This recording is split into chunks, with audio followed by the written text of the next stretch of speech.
Visakhapatnam parliament అభ్యర్థిగా నాకు మీ ఓట్లు వేశారు. నా హృదయపూర్వక వందనాలు.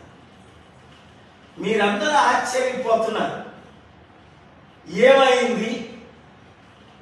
9 లక్షల ఓట్లు బీజేపీ టీడీపీ అభ్యర్థి అయిన శ్రీ భరత్కి ఎట్లా పడ్డాయి? 1000లో 1 కూడా, కనీసం 9 లక్షల్లో 10% 90,000, 1% 9,000, మనకి 8,000 కూడా ఎందుకు పడలేదు అంటే 1000 ఓట్లు భరత్కు పడితే మనకి 1 కూడా ఎలా పడలేదని ఆశ్చర్యపోతున్నాడు భరత్ కూడా. అయితే షాకింగ్ ఏంటంటే భరత్ జనరల్ ఏజెంట్, చాలా మంచి తెలివైన వ్యక్తి, హ్యాండ్సమ్, ఒక స్టార్ లాంటి కమ్మ కమ్యూనిటీకి సంబంధించిన ఆయన. మేమందరం కూర్చుంటుంటే 6 డిమాండ్ చేస్తున్నాం సంతకానికి. ఆయన షార్ట్ స్టేట్మెంట్స్ ఇచ్చాడు. ఆయన పేరు సుమన్. ఆయన విశాఖపట్నం బార్ అసోసియేషన్ కి మాజీ ప్రెసిడెంట్, హైలీ ఎడ్యుకేటెడ్, చాలా మంచి ఆయనలా కనబడ్డాడు. పరిచయం చేసుకొని మేమందరం ఉంటుండగా, సార్ మోదీ గారి దయతో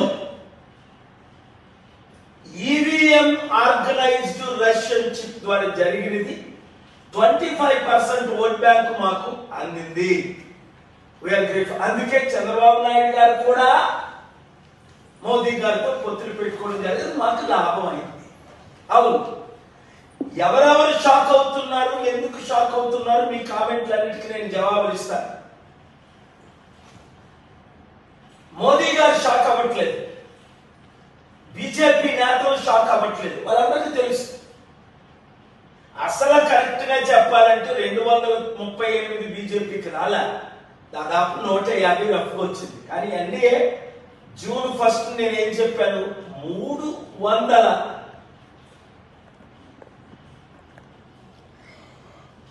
ఓటమితో బీజేపీ గవర్నమెంట్ ఫార్మ్ చేస్తుంది, మోదీ నెక్స్ట్ ప్రధానమంత్రి అని.